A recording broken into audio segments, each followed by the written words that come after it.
சிறகடிக்க ஆசை சீரியலோட upcoming episode என்னென்னு பார்க்கலாம்.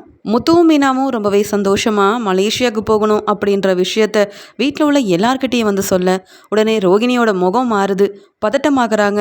பயந்துக்கிட்டே அதெல்லாம் எதுக்கு, ஏன் அவ்வளோ தூரம் போகணும், இங்கே நமக்கு தான் நிறைய வேலை இருக்கே அப்படின்னு பல காரணங்களை சொல்லி சமாளிக்க பார்க்குறாங்க ரோகிணி. அதுக்குடனே மீனாவும், ஏன் ரோகிணி, என்னதான் பிரச்சனையாக இருந்தாலும் என் அம்மா என்னை விட்டு கொடுக்காம இந்த வீட்டுக்கு வந்துட்டு போயிட்டு தான் இருக்காங்க. அதே மாதிரி ஸ்ருதியோட அம்மாவும் என்னதான் இங்கே ரவியும் ஸ்ருதியும் பிடிக்காம கல்யாணம் பண்ணிக்கிட்டாலும் அவங்கள பார்க்கறதுக்காக வந்துட்டு போயிட்டு இருக்காங்க. ஆனால் உங்கள் வீட்டில இருந்து யாருமே வரலன்னு நாங்கள்லாம் யோசிக்க மாட்டோமா? அதே மாதிரி அத்தையும் போய் சம்மந்தி வீட்டை இது வரைக்கும் பார்த்ததில்லையே, அதனால தான் அத்தையவும் கூட்டிகிட்டு போய் மலேசியாவை நல்லா சுற்றி பார்த்துட்டு வரலாமே நினைக்கிறோம். இதில் என்ன தப்பு இருக்குது? எவ்வளோ பணம் செலவானாலும் சம்மந்தி வீட்டை போய் பார்க்குறதுல தப்பு இல்லையே. ஒரு முறை அப்படி போய் பார்த்துட்டு வந்தால் அவங்களும் சந்தோஷப்படுவாங்க, நாமளும் சந்தோஷப்படலாம்ல. அது மட்டும் இல்லை ரோகிணி, உங்கள் அப்பா மாமா உங்கள் சொந்தக்காரங்கன்னு யாரும் இப்போ வரைக்கும் நம்ம வீட்டுக்கு வரவே இல்லை. அதனால தான் நம்மளே கிளம்பி போய் பார்த்துட்டு வரலாம் அப்படின்ற ஒரு ஆசையில் தான் எல்லா ஏற்பாடையும் பண்ணுறோம். பணத்தை பற்றி நீங்கள் யோசிக்காதீங்க, எல்லா செலவையும் நாங்கள் பார்த்துக்குறோம், நீங்கள் வந்தால் மட்டும் போதும் அப்படின்னு மீனா சொல்லிட்டு இருக்காங்க.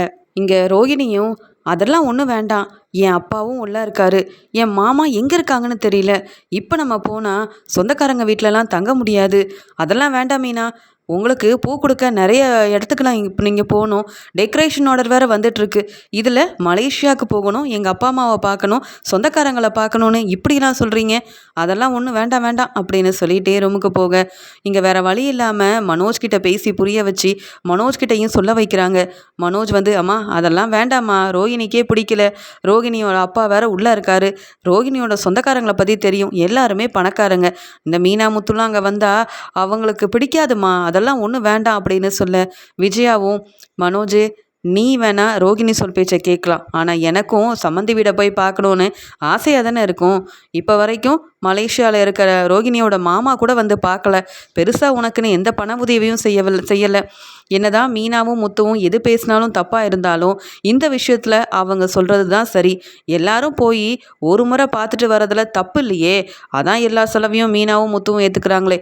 அப்புறம் உனக்கு என்ன மனோஜ், நீ கொஞ்சம் பொறுமையாக அமைதியாரு, எல்லாரும் கிளம்புறோம் அப்படின்னு தன்னுடைய முடிவை விஜயா சொன்னதால் உடனே அண்ணாமலையும் விஜயாவே சொல்லிட்டா, அப்புறம் என்ன, எல்லாரும் சேர்ந்து ஒரு முறை மலேசியாவுக்கு போயிட்டு நல்லா சுற்றி பார்த்துட்டு ரோகிணியோட சொந்தக்காரங்க ஸ்ருதியோட சொந்தக்காரங்கன்னு எல்லாரையுமே பார்த்துட்டு வர வேண்டிதான் அப்படின்னு குடும்பமே சேர்ந்து முடிவெடுக்க, ரோகிணி என்ன செய்யன்னு தெரியாமல் திருன்னு முழிக்கிறாங்க. மீனா முத்து மேலே ரோகிணிக்கு அவ்வளோ கோவம் வருது. எவ்வளவோ அடுத்து சொன்னாலும் வேணும்னே என்னை பற்றின உண்மையை வெளிக்கொண்டு வர்றதுக்காக தான் மலேசியா போகணும், அங்கே போய் என் சொந்தக்காரங்களை பார்க்கணுன்னு இப்படி எல்லா ஏற்பாடையும் மீனாவும் முத்துவும் செய்கிறாங்க. ஆனால் நான் எப்படி இந்த விஷயத்துலேருந்து தப்பிக்கிறது? அப்படியே எல்லாரும் அங்கே போனால் கண்டிப்பாக நாளை வசமாக மாட்டிப்பேன், என்ன செய்ய ஒன்றுமே புரியலையே அப்படின்ற மாதிரி யோசிச்சுட்ருக்குறாங்க ரோகிணி. பார்லருக்கு கிளம்புறதுக்கு முன்னாடி ரோகிணி துணியெல்லாம் மாடியில் காய வைக்கிறதுக்காக போகிறாங்க. அந்த சமயம் ரோகிணிக்கு ஒரு ஃபோன் வருது. அதை பார்த்த மனோஜ் யோசிக்கிறாங்க. ஏற்கனவே போன தடவை ஃபோன் வந்து நான் அதை என்ன ஏதுன்னு எடுத்து கேட்க உடனே ரோகிணிக்கும் எனக்கும் பெரிய பிரச்சனையாயிருச்சு.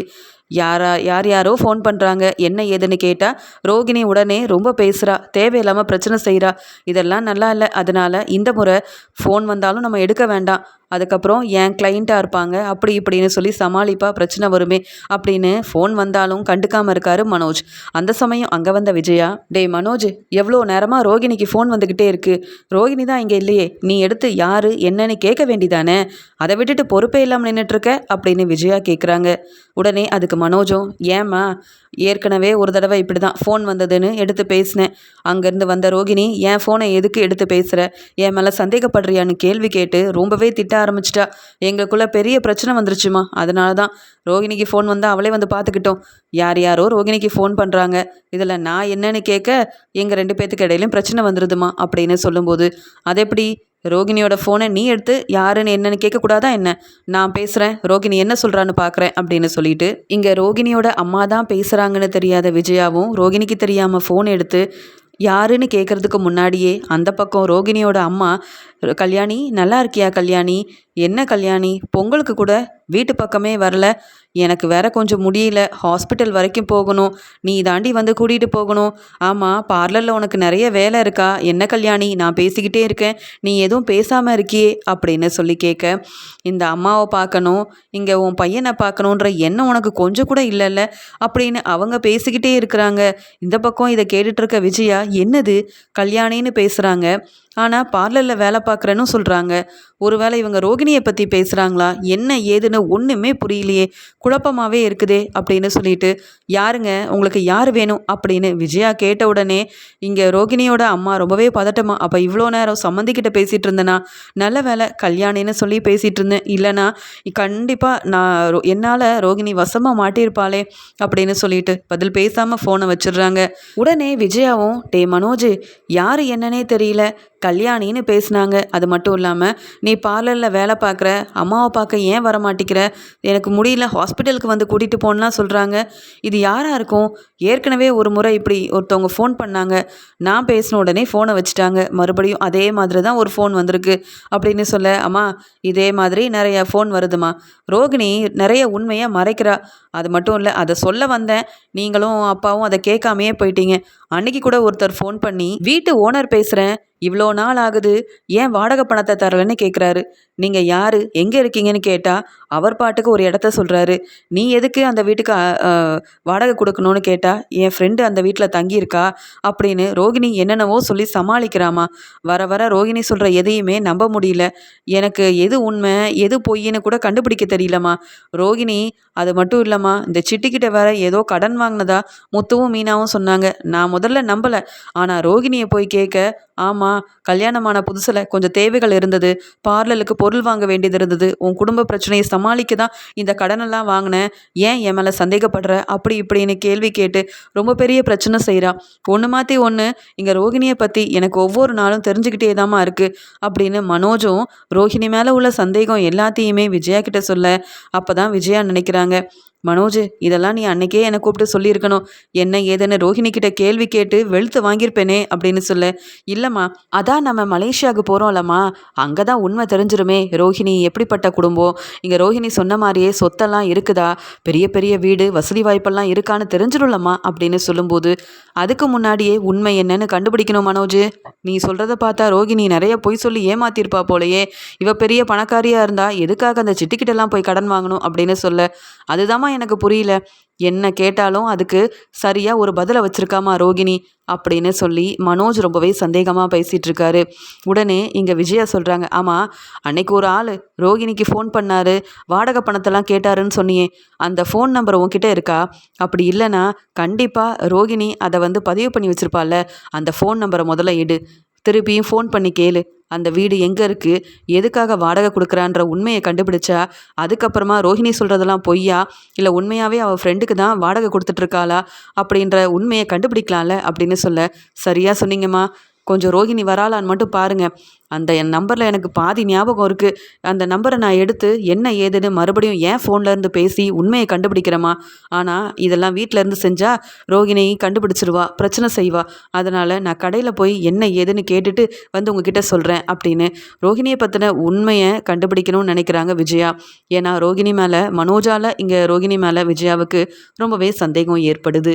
இங்கே தனியாக உட்காந்துருக்க விஜயா யோசிக்கிறாங்க, மலேசியாவுக்கு போகணுன்னு சொன்னால் ஒவ்வொருத்தரும் சொந்த ஊருக்கு போகும்போது அவ்வளோ சந்தோஷப்படுவாங்க, தன்னுடைய அம்மா வீட்டுக்கு போகிறோம், தன்னுடைய சொந்தக்காரங்களை பார்க்க போகிறோம், அப்பாவை பார்க்க போகிறோன்ற நிம்மதி இருக்கும், சந்தோஷம் இருக்கும். ஆனால் அந்த ரோகிணி முகத்தில் கொஞ்சம் கூட சந்தோஷமே இல்லையே, ஏதோ பெரிய உண்மையை நாமெல்லாம் தெரிஞ்சுக்க கூடாதுன்றதுக்காக மலேசியாவுக்கு போகவே வேண்டான்ற மாதிரி ரோகிணி எதுக்காக இப்படிலாம் பேசிகிட்டு இருக்கா. இன்னொரு பக்கம் மனோஜ் வேற இந்த ரோகிணி நிறைய பொய் சொல்லி ஏமாத்திட்டு இருக்கா அப்படின்னு வேற சந்தேகப்பட்டுட்டு இருக்கானே, எப்படி இதெல்லாம் சமாளிக்க, உண்மையெல்லாம் எப்படி கண்டுபிடிக்க அப்படின்னு விஜயாவும் யோசிக்க ஆரம்பிக்கிறாங்க. கடைக்கு போன இங்கே மனோஜும் அந்த வாடகை கேட்டு ஒருத்தர் ஃபோன் பண்ணார்ல, அவருக்கு மறுபடியும் ஃபோன் பண்ணி பார்க்குறாரு. அவரும், ஆமாம் நீங்கள் யார் சார்னு கேட்க, எனக்கு ஒரு வீடு தேவைப்படுது, நான் வேறு யாரும் இல்லை, அந்த ரோஹிணிக்கு தெரிஞ்சவங்க தான். ஆமாம் ரோகிணி ஏதோ வாடகை பணம்லாம் கொடுக்கணுன்னு நீங்கள் ஃபோன் பண்ணி சொன்னீங்கல்ல, இப்போ அந்த வீடு எங்கே இருக்குது, அங்கே எனக்கும் ஒரு வீடு கிடைக்குமா, வாடகை வீடு தான் தேடிட்டுருக்கேன் அப்படின்ற மாதிரி மனோஜ் ஃபோன் பண்ணி கேட்கும்போது, அதுவா அப்படின்னு ரோகிணியோட அம்மா தங்கியிருக்க அந்த இடத்த பற்றியும் அந்த இடம் எங்கே இருக்குது அப்படி அப்படின்ற முழு விவரத்தையுமே மனோஜ் கிட்ட சொல்லிட்டு, அங்கே இன்னொரு வீடு வாடகைக்கு இருக்குது, நீங்கள் வந்து பாருங்கள், பிடிச்சிருந்தா நீங்கள் வந்து வரலாம் அப்படின்ற மாதிரி சொல்லிடுறாரு அந்த வீட்டோட ஓனர் முழு உண்மையவும் இங்கே மனோஜ் கிட்ட சொல்ல, உடனே மனோஜ் நினைக்கிறாரு, பேசாமல் முத்துவையும் கூட கூட்டிகிட்டு போயிட்டு, எனக்கு அந்த இடம் பெருசாக தெரியாது, ஆனால் முத்து கார் டிரைவராக இருக்கிறதுனால எல்லா இடத்துக்கும் முத்து போயிட்டு வர்றதுனால முத்து கூட போனால் தான் சரியாக இருக்கும், முத்து கூட போவோமே, அங்கே என்ன தான் இருக்குது, யார் தான் தங்கியிருக்காங்க, ரோகிணி சொன்னது உண்மையானு தெரிஞ்சுக்கிட்டு வரணும் அப்படின்னு நினைக்கிற இங்கே மனோஜும் வீட்டுக்கு வந்து விஜயா கிட்ட இந்த உண்மையை சொல்லிட்டு முத்துக்கிட்டேயும் சொல்கிறாரு, முத்து நீ இப்போ சவாரி இல்லாமல் வீட்டில் இருந்தா என்னை ஒரு இடத்துக்கு கூட்டிகிட்டு போ, அதுக்கு தேவையான பணத்தை கொடுத்துட்றேன் அப்படின்னு சொல்ல, நல்ல வேலை பணத்தை தரேன்னு சொன்னேன், அதனால தான் உன்னை கூட்டிகிட்டு போகிறேன், மற்றபடி உனக்கு உதவி செய்யணுன்ற எண்ணம் எனக்கு இல்லவே இல்லை, ஏன்னா நான் உதவி செஞ்சாலும் அதை நீயும் பார்லமாவும் ஏற்றுக்கவே மாட்டீங்க, தேவையில்லாமல் எங்களை தப்பாக நினைப்பீங்கல்ல அப்படின்னு முத்து சொல்கிறாரு. நீ முதல்ல வாயை மூடிட்டு வா முத்து, பணம் தானே தந்துடுறேன் அப்படின்னு சொல்லி முத்துவோட கார்லேயே அந்த வீட்டோட ஓனர் சொன்ன இடத்துக்கு மனோஜ் கிளம்பி போக, உடனே முத்துவும், ஆமாம் மனோஜ், இங்கே எதுக்கு வர, அதுவும் இவ்வளோ தூரம் எதுக்கு, ஏதாவது யாரையும் பார்க்கணுமா, இல்லை பிஸ்னஸை பற்றி பேச போறியா, என்ன விஷயமா இங்கே வர அப்படின்னு கேட்க, அது ஒன்றும் இல்லை, ஒரு வீட்டு ஓனரை பார்க்கறதுக்காக வந்திருக்கேன், எனக்கு தெரிஞ்ச ஒருத்தவங்க இங்கே தங்கியிருக்காங்க, என்ன ஏதுன்னுட்டு உண்மையை கண்டுபிடிக்க தான் வந்திருக்கேன்னு சொல்ல, இதெல்லாம் பார்லலம்மாவுக்கு தெரியுமா, நீ பிஸ்னஸ் செய்யாமல் இப்படி பார்லலம்மாவை பற்றியே சந்தேகப்பட்டு தான் அப்போ இங்கே வந்திருக்கிறியா அப்படின்னு கேட்க, உன் வேலையை பாரு எனக்கு தெரியும் அப்படின்னு சொல்லிட்டு மறுபடியும் அந்த வீட்டு ஓனரை பார்க்க போகிறாரு மனோஜ்.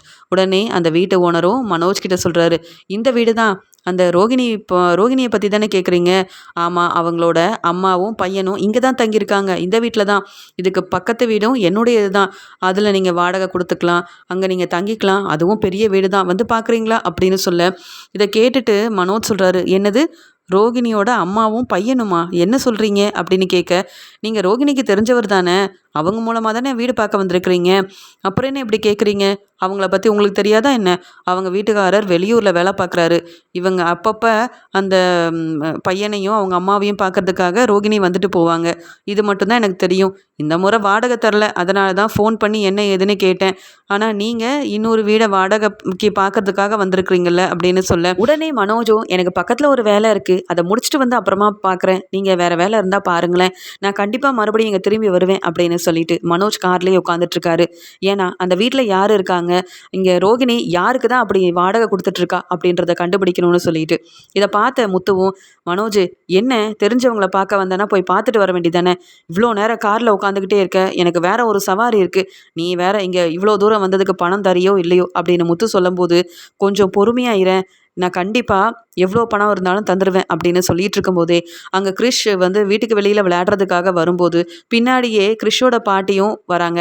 கிறிஷ் வெளியில் போகாத, நாம் எங்கே இருக்கிறது யாருக்கும் தெரியக்கூடாதுன்னு அதான் உங்கள் அம்மா சொன்னால, நீ வெளியிலலாம் விளையாட வேண்டாம், வீட்டுக்குள்ளே வந்து விளையாடுவா அப்படின்னு சொல்லிட்டு இருக்க முத்துவும் மனோஜும் பார்த்து பேரதிர்ச்சி அடைகிறாங்க. உடனே முத்து கேட்குறாரு, என்ன மனோஜ், கிறிஷோட பாட்டியும் இந்த வீட்டில் இருந்து வராங்க, அப்போ இவங்கள தேடி தான் வந்தியா என்னன்னு கேட்க, இவங்க தான் இங்கே இருக்காங்கன்னு எனக்கு தெரியாது, ஆனால் ரோகிணி தான் இவங்களை இந்த வீட்டில் வாடகைக்கு வச்சுருக்கான்னு மட்டும் வீட்டு ஓனர் மூலமாக தெரிஞ்சுக்கிட்டேன், ஆனால் அது யாருன்னு பார்க்குறதுக்காக தான் இப்படி நான் கார்லேயே இவ்வளோ நேரம் உட்காந்துட்டு இருந்தேன், அப்போ இவங்க தான் ரோகிணியோட அம்மா, அப்போ கிறிஷ் ரோகிணியோட பையனா அப்படின்னு பேரதிர்ச்சி அடைகிறாங்க முத்துவும் இங்கே மனோஜும். இங்கே மனோஜுக்கு அவ்வளோ கோபம் வருது.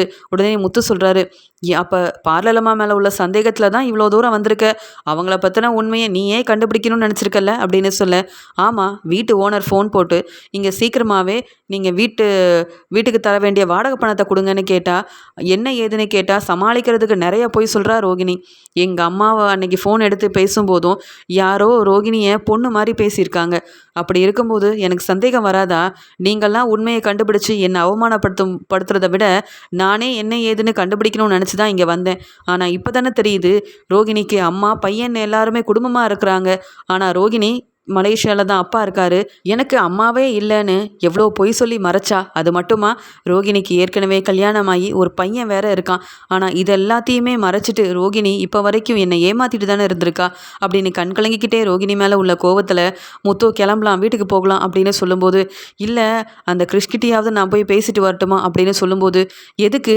இப்போ கிறிஷை போய் பார்ப்ப, அப்புறம் கிறிஷை வீட்டுக்கு கூட்டிகிட்டு போகணும்னு சொல்லுவ.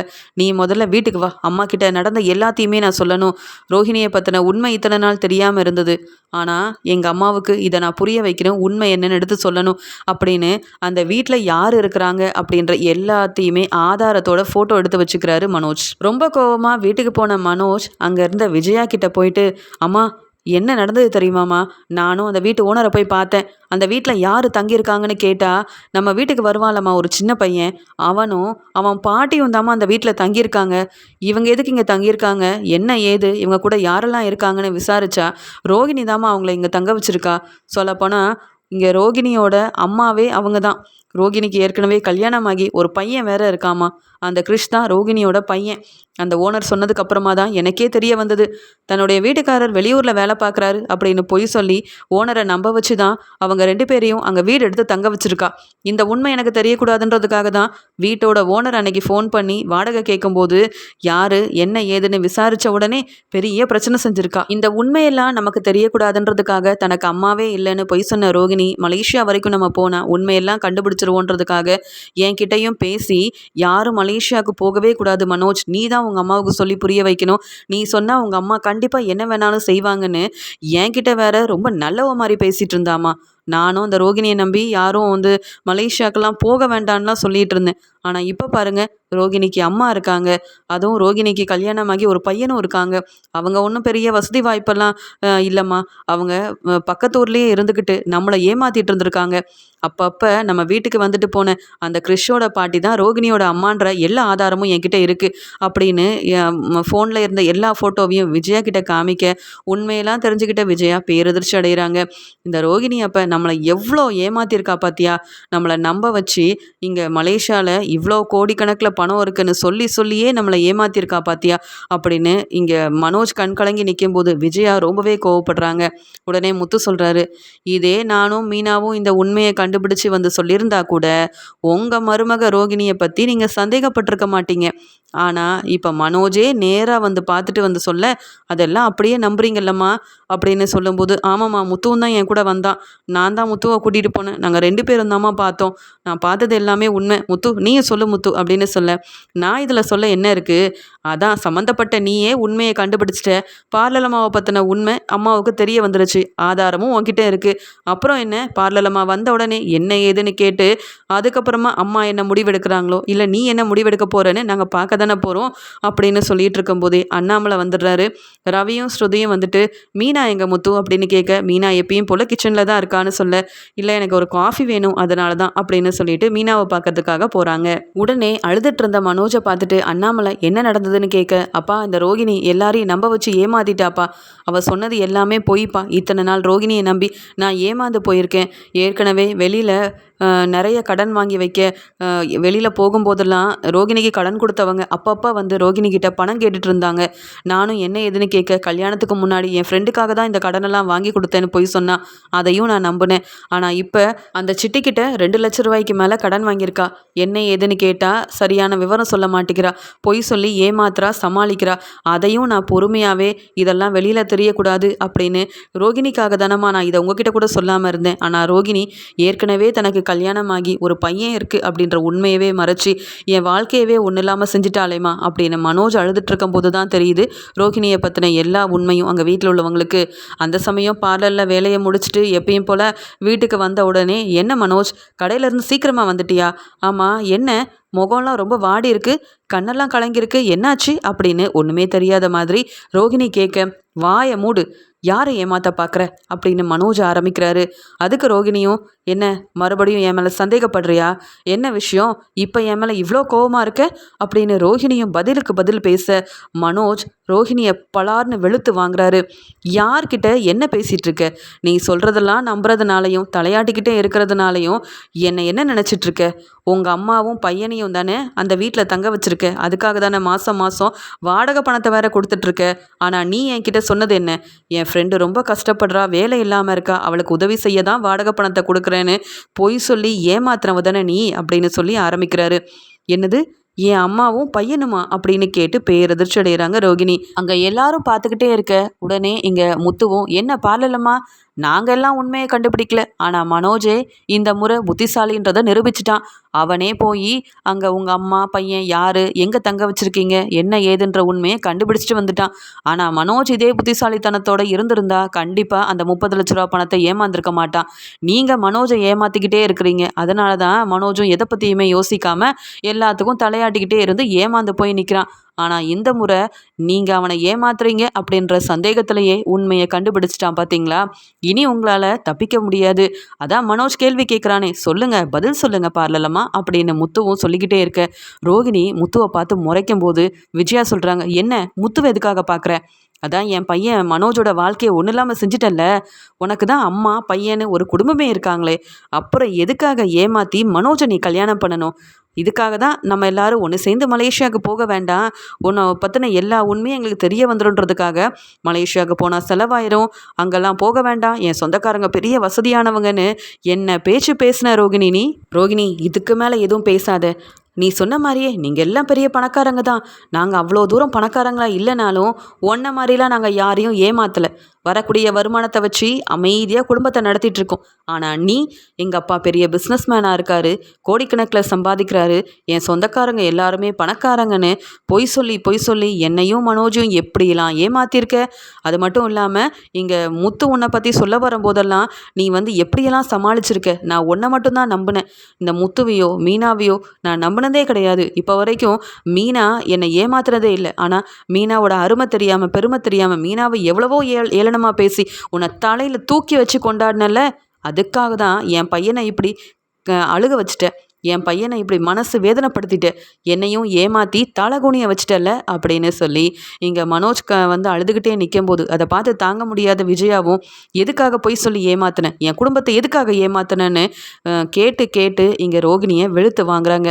உடனே ரோகிணியும், அத்தை என்னை மன்னிச்சிருங்க, நீங்கள் இவ்வளோ கோவப்பட வேண்டிய அவசியமே இல்லை. மனோஜ், நீ யாரை கேட்டு அங்கெல்லாம் போய் என்னை பற்றி விசாரிச்ச அப்படின்னு கேட்கும்போது, ஏன் விசாரிக்க போய் தானே உன்னை பற்றின உண்மையெல்லாம் தெரிய வந்திருக்கு.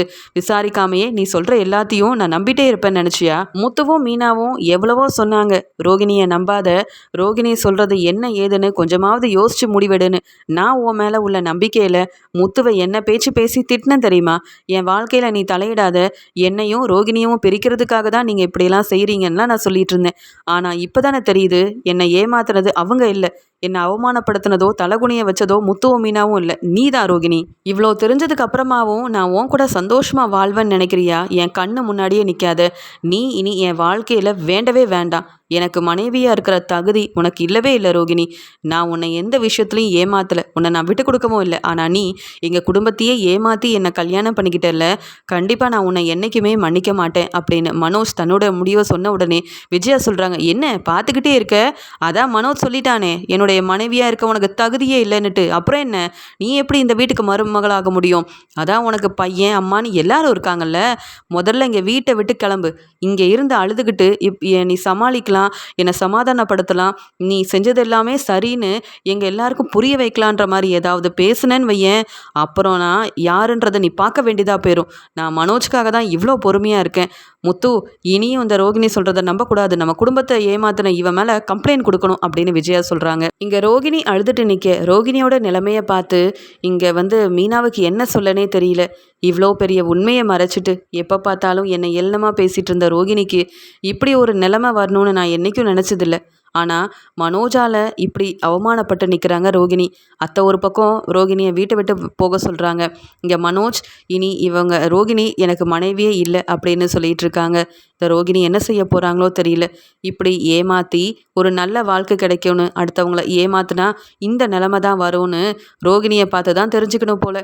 ரோகிணி போய் சொல்லி ஏமாத்துனாங்க, அதனால தான் அவங்களுக்கு இப்படி ஒரு நிலைமை அப்படின்னு அங்கே வீட்டில் இருக்க எல்லாருமே பதில் பேச முடியாமல், ரோகிணிக்கு சப்போர்ட் பண்ணவும் முடியாமல் ரோகிணி மேலே ரொம்பவே கோபமாக இருக்கிறாங்க. உடனே மனோஜும், அம்மா முதல்ல இவளை இங்கேருந்து கிளம்ப சொல்லுங்கம்மா, இன்னும் ரோகிணி இங்கே இருக்கவே கூடாது, போய் சொல்லி ஏமாற்றிக்கிட்டு இருந்த இந்த ரோகிணி இனி என் வாழ்க்கைக்குள்ளே வரவே கூடாதுமா அப்படின்னு சொல்ல, வெளியில் போ ரோகிணி, உனக்கு தான் பார்லர் இருக்கே, நீ நல்லா சம்பாத்தியம் பண்ணி உன் குடும்பத்தை நல்லபடியாக பார்த்துக்கோ. இனி இந்த மனோஜோட வாழ்க்கைக்குள்ளே நீ வரவே கூடாது அப்படின்னு முடிவெடுக்கிறாங்க விஜயா. விஜயாவோட முடிவை கேட்டு மனோஜ் கிட்டேயும் விஜயா கிட்டேயும் மன்னிப்பு கேட்டு அழுகிறாங்க ரோகிணி. என்னால் இனி நான் எந்த ஒரு தப்பையும் செய்ய மாட்டேன். ஏதோ தெரிஞ்சோ தெரியாமலோ இப்படி செஞ்சிட்டேன் மனோஜ். அதுக்காக நீ என் கூட வாழ மாட்டேன்லாம் சொல்லாத. நான் இந்த தப்பையும் யாருக்காக செஞ்சேன்? உன் கூட நான் சந்தோஷமாக வாழணுன்றதுக்காக தான் உண்மை எல்லாத்தையும் மறைச்சேன். அதுக்காக நீ இப்படி என்னை வெளியிலலாம் போக சொல்லாத. என்னை மன்னிச்சு ஏற்றுக்க மனோஜ் அப்படின்னு அழுதுகிட்டே நிற்கிறாங்க ரோகிணி.